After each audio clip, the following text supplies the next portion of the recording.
হাসপাতাল থেকে গুলশানের বাসভবনে পৌঁছেছেন তারেক রহমান। গুলশানের বাসভবনের সামনে থেকে সেখানকার পরিস্থিতি জানাতে যুক্ত আছেন সহকর্মী শিকদার মেহেদী হাসান।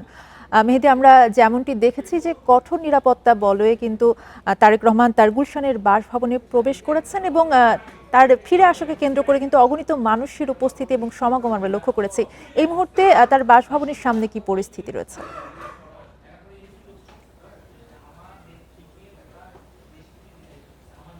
বলার অপেক্ষা রাখে না।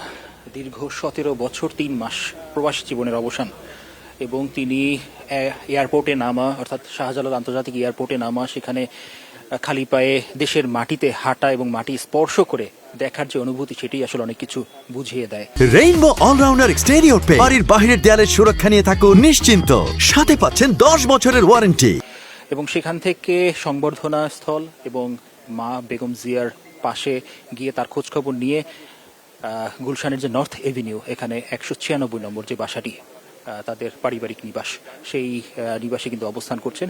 আমি যদি নির্দিষ্ট করে বলি, ঠিক এখন থেকে 35 থেকে 40 মিনিট আগেই তিনি এখানে এসছেন এবং বর্তমানে তিনি ভিতরে অবস্থান করছেন।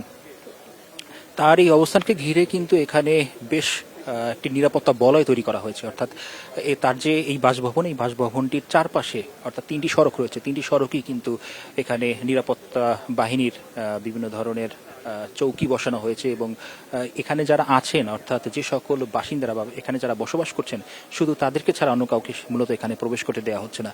এবং যে সকল জায়গায় আসলে ব্যারিকেড বা পুলিশের বাধাস্থল যেখানে দেওয়া হয়েছে, সেখানে কিন্তু নেতাকর্মীদের ভিড় আমরা দেখেছি এবং অনেকে বাদ্যযন্ত্র নিয়েও কিন্তু এসেছেন, বিভিন্ন ধরনের স্লোগান দিয়েছেন, শুধু এক নজর তাদের এই নেতাকে দেখার জন্য, তাকে স্বাগতম জানার জন্য। এবং তাদের জায়গা থেকে যদি আমরা বলি যে এখানে নেতাকর্মীদের উচ্ছ্বাস আসলে বাঁধ ভাঙা উল্লাস, এই উল্লাসকে আসলে শুধু মুখে বলে প্রকাশ করা যাবে না। এবং তারেক রহমানের এখান থেকে তার আগামীকাল এবং আগামী পরশুদিন, অর্থাৎ আজকে থেকে শুরু করে আগামী 2 দিনের যে কর্মসূচি কিন্তু আমরা পেয়েছি। অর্থাৎ আগামীকালকে যেহেতু শুক্রবার দিন তিনি জুমার নামাজ আদায় করবেন, আদায় করে তিনি শহীদ রাষ্ট্রপতি জিয়াউর রহমানের মাজার জিয়ারত করবেন এবং সেখান থেকে তিনি স্মৃতিসৌধে যাওয়ার কথা রয়েছে।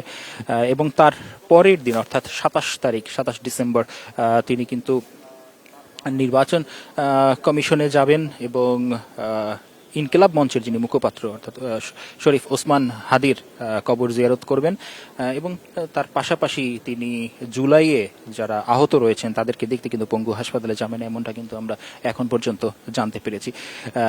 তার যে এই সফর সম্পর্কে বা তার এই যে বিভিন্ন জায়গায় তার যে প্রোগ্রামগুলো রয়েছে, এগুলোতে তিনি যখন আসলে যাবেন, সেক্ষেত্রে কিন্তু তার সাথে আমরা আজকেও যেমনটি দেখেছি, তেমনি আমরা বিভিন্ন মাধ্যমে এটাও জানতে পেরেছি যে তার সাথে সিএসএফ এবং র্যাব সহ সেনাবাহিনীর কিছু যে টিমগুলো রয়েছে তারা থাকবেন এবং তারা সেই নিরাপত্তার যে জায়গাটি সেটি তারা নিশ্চিত করবেন বলে এখন পর্যন্ত আমরা জানতে পেরেছি।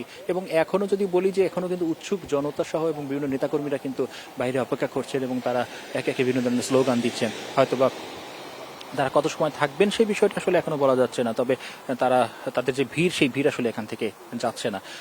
তো এখন পর্যন্ত যদি এখানের সর্বশেষ অবস্থা বলি, এখানের বিষয়ে আসলে তার যে বাসভবনটি, তার চারপাশেই কিন্তু সিএসএফ সহ অন্যান্য যে আইনশৃঙ্খলা বাহিনী যে তারা আসলে ঘিরে রেখেছেন এবং একটি কঠোর যে নিরাপত্তা বলয়, অর্থাৎ 4 স্তরের যে নিরাপত্তা বলয়, সেই নিরাপত্তা বলয়ের মধ্যে তিনি আছেন। তো এখন পর্যন্ত আসলে এই ছিল আমার কাছে এখানকার থেকে সর্বশেষ। শিকদার মেহেদী হাসান জানাচ্ছিলেন তারেক রহমানের গুলশানের বাসভবন থেকে সবশেষ পরিস্থিতি।